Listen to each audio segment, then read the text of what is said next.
దైవిక శక్తి ఈ సంవత్సరం అంతా కూడా బలంగా ఉంటుంది. ఆ దైవిక శక్తి వల్ల ఆధ్యాత్మిక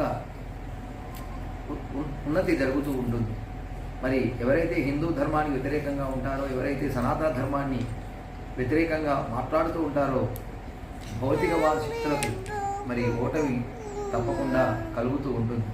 అందువల్ల పరాభవం అనేటువంటిది మరి మనిషిలో ఉన్నటువంటి అహంకారానికి పరాభవం, మనిషిలో ఉన్నటువంటి కామ క్రోధ లోభ మద మాత్సర్యములకు ఆ యొక్క పరాభవం జరుగుతూ ఉంటుంది.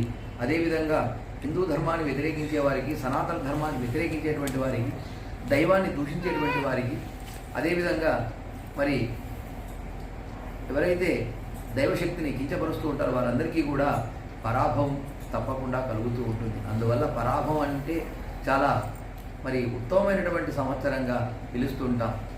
పరదేవత అనగా సరస్వతీదేవి మరి వాక్శుద్ధి కలిగినటువంటి అమ్మవారు కనుక అలాంటి పరాభవనామ సంవత్సరం అంతా కూడా మరి ప్రజలకంతా మేలే జరుగుతుంది. చక్కగా మరి లోక కళ్యాణం కూడా జరుగుతుందని ఈ సంవత్సరం యొక్క ఫలితం చెబుతూ ఉన్నది. మరి అలాంటి పరమ పవిత్రమైనటువంటి పరాభవనామ సంవత్సరం అంతా కూడా ప్రజలకు పాలకుల మధ్య కొంత వైరుధ్యాలు వచ్చినప్పటికీ కూడా ఈ యొక్క సంవత్సరంలో ప్రజలే విజయం సాధిస్తూ ఉంటారు. పాలకులు అవమానం పాలయ్యేటువంటి సంఘటనలు కూడా జరిగేటువంటి అవకాశం ఉంది.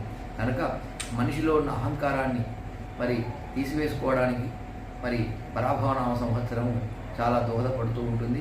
అదేవిధంగా ఈ సంవత్సరం గురువు రాజు అవడం వలన మరి ఈ యొక్క దేశంలో, రాష్ట్రంలో ఎన్నో యజ్ఞాది కృతులు కానీ, దైవ సంబంధమైనటువంటి కార్యక్రమాలు కానీ, మరి రాజనీతితో పరిపాలించడం కానీ అటువంటి మొదలైనటువంటి మరి ఎన్నో మరి పుణ్య కార్యక్రమాలు జరిగేటువంటి అవకాశం ఉన్నది.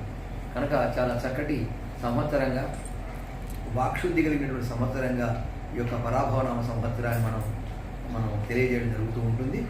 ఇక పరాభవనామ సంవత్సరంలో మరి ఆయా రాశుల యొక్క రాశిఫలాలు, ఆదాయ వ్యయములు, కందాయ ఫలముల గురించి మనం తెలుసుకోవడం జరుగుతుంది.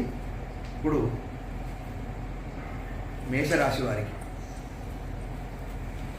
వారికి ఆదాయం 11 వాళ్ళు, వ్యయం 5 పాలు. వృషభ రాశి వారికి 5 పాలు ఆదాయం, 14 వాళ్ళ ఖర్చు. మిథున రాశి వారికి 8 పాలు ఆదాయం, 11 వాళ్ళ ఖర్చు. కర్కాటక రాశి వారికి 2 పాలు ఆదాయం, 11 వాళ్ళ ఖర్చు. సింహరాశి వారికి 5 పాలు ఆదాయం, 5 పాలు ఖర్చు. అదేవిధంగా కన్యారాశి వారికి 8 పాలు ఆదాయం, 11 వాళ్ళ ఖర్చు. తులారాశి వారికి 5 పాలు ఆదాయం, 14 వాళ్ళ ఖర్చు. వృశ్చిక రాశి వారికి 11 వాళ్ళ ఆదాయం, 5 వాళ్ళ ఖర్చు. ధనుస్సు రాశి వారికి 14 వాళ్ళ ఆదాయం, 11 వాళ్ళ ఖర్చు. మకర రాశి వారికి 2 వాళ్ళ ఆదాయం, 8 వాళ్ళ ఖర్చు. కుంభరాశి వారికి 2 పాలు ఆదాయం, 8 వాళ్ళ ఖర్చు. మీనరాశి వారికి 14 వాళ్ళ ఆదాయం, 11 వాళ్ళ ఖర్చు. ఇప్పుడు రాజపూజ్యము, అవమానముల గురించి మనం తెలుసుకోవడం జరుగుతుంది.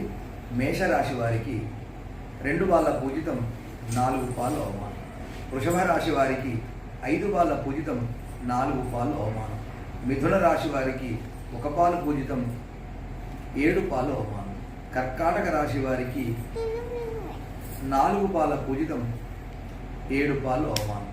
సింహరాశి వారికి 7 వాళ్ళ పూజితం, 3 పాలు అవమానం. కన్యారాశి వారికి 3 పాల పూజితం, 3 పాలు అవమానం. తులారాశి వారికి 6 పాల పూజితం, 3 పాలు అవమానం. వృశ్చిక రాశి వారికి 2 పాల పూజితం, అదేవిధంగా 6 పాలు అవమానం. ధనస్సు రాశి వారికి 5 వాళ్ళ పూజితం, 6 పాలు అవమానం. మకర రాశి వారికి 1 పాలు పూజితం, 2 పాలు అవమానం. కుంభరాశి వారికి 4 పాల పూజితం, 2 పాలు అవమానం. మీనరాశి వారికి 7 పాల పూజితం, 5 పాలు అవమానం. గురువు యొక్క సంచారం వలన మన గురువు మిథున రాశిలోను, కర్కాటక రాశిలోను, తర్వాత అక్టోబర్లో సింహరాశిలోను మన 3 పర్యాయాలు ఆ యొక్క సంచారం ఉంటుంది. కనుక ఏదో ఒక విధంగా అన్ని రాశుల వారికి మంచి ఫలితాలే ఉన్నాయి.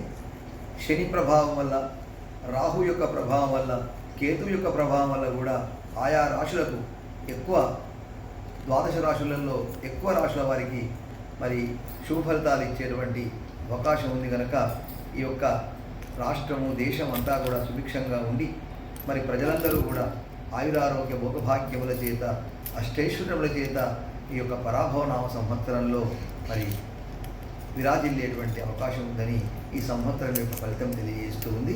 స్వస్తి ప్రజాభ్యాః పరిపాలయంతాం న్యాయేన మార్గేణ మహిమహీషా